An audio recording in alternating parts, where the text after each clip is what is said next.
Hello, I'm Jonathan from Aible, and over the next few minutes, I'm going to take you through some of the key features of the Aible platform. Starting here with our technology called Aible Sense. And what Aible Sense allows users to do is quickly identify which datasets are valuable and which KPIs or outcomes can those datasets help predict. And this is incredibly beneficial, helping analysts prepare or understand data before they dive in and start an analytics process, helping data scientists quickly assess the AI readiness of a dataset, and even helping organizations identify which data sets are valuable before they load them into costly tools like Snowflake or others. But here, very quickly, what we see is Able is providing an AI readiness score. And this is indicating how strong the signal is in these different data sets. And we can see that, for this first data set, the readiness is a bit low. This score is low. It's better than random, but not a particularly high score. We need to be cautious in using this data set because those signals may not be appropriate. We can see here in the subscription sales data set that things are looking a bit better. But if we go over here and look at staff attrition, we can actually see that the score is much higher, but we actually get a warning because it's identifying that there potentially that the model is potentially overfitting, and there might be some issues with the data that we have in this data set that we might need to remove. And we can see those here and quickly identify if the fields that we're using are appropriate for model training. Now, some other features we have in here are the ability to go in and really understand what Able has done in terms of cleaning up the data sets. We check for common issues and make sure the data is ready for training. We also recommend certain derived fields that could potentially help improve the performance of models developed on this particular data set.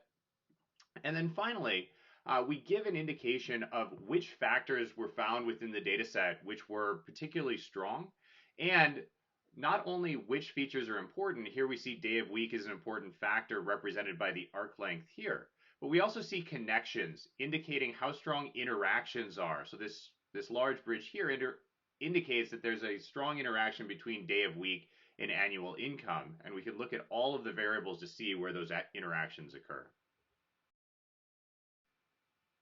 Now from here, I'm going to go into our explore capability because I want to understand these patterns in greater detail. And in Able Explore, what Able does is build upon this graphic that we saw over in Able Sense, but automatically Able will draw out the core insights and present them to us here in a map.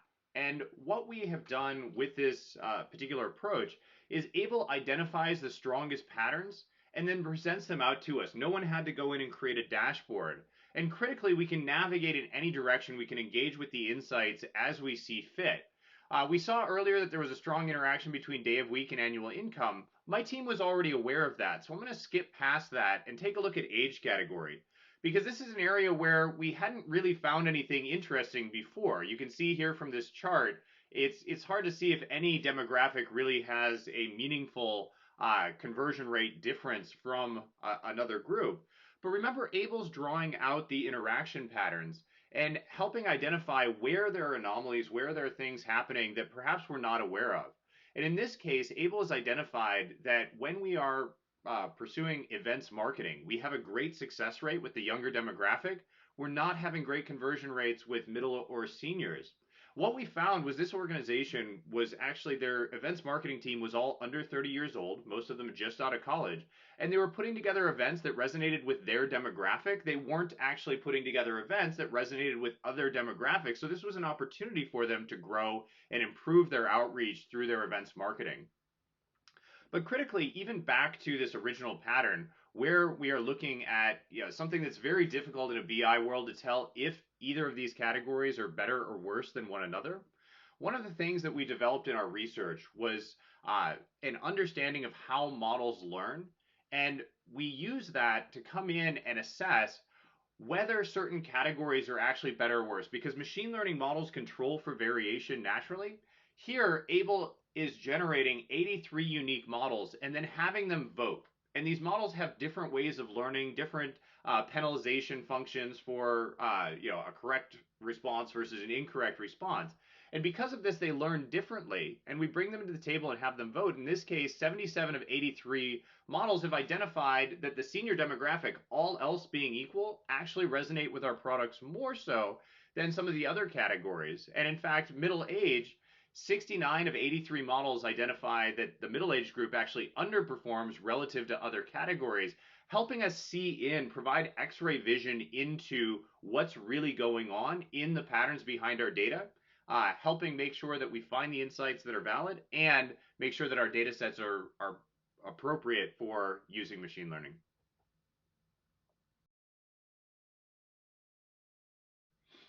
Now that I've validated that our data set is solid, I've given some unique insights to the business team, and I can even download a PowerPoint and export this. But I'm going to move over into our AI creation stage. This is our optimized technology.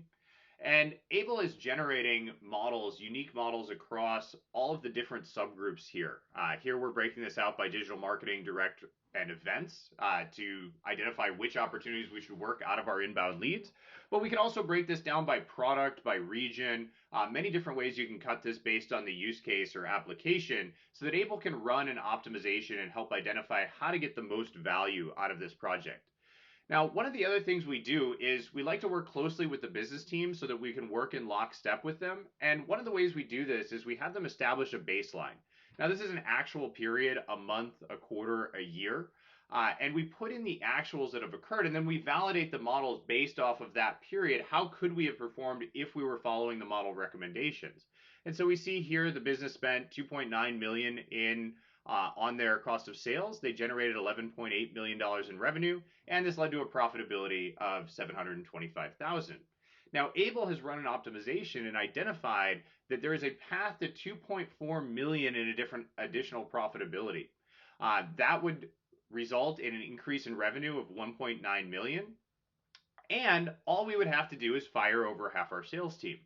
Well, this is typically where our representatives on the sales side laugh at us and say, well, if I can target better, I'm not going to lay off over half my sales team. That would be a ridiculous approach to take. And that is an important factor. Every predictive model sets a strategy, whether you want it to or not. And we've seen time and time again, if those strategies are not aligned with what the business is trying to achieve, we will see the project fail. So within Aible, not only does Aible report out the strategy that it's recommending, it gives us the ability to come in and adjust that strategy. So here I can set a sales resourcing strategy to keep 100% of my sales team employed. Now in this case, I'm going to be able to increase revenue by 5 million, but I'm taking a profitability hit over that maximum profit available of $800,000. Now I can try yet another scenario here and make it a little bit more conservative. I'm going to go for 30% growth and see how that works out. Now Aible is recommending that we reduce our sales headcount by a little bit less than a third, which through natural attrition, with as hard as it is to hire these days, we can probably get there in a few months just by not backfilling some positions. Our revenue is increasing by 3.6 million, and our profitability is still pretty healthy here. We're only 300,000 down off of the maximum achievable. So I'm going to lock this strategy in and go forward with this into production to help drive the actions of my team in line with the strategy of my organization.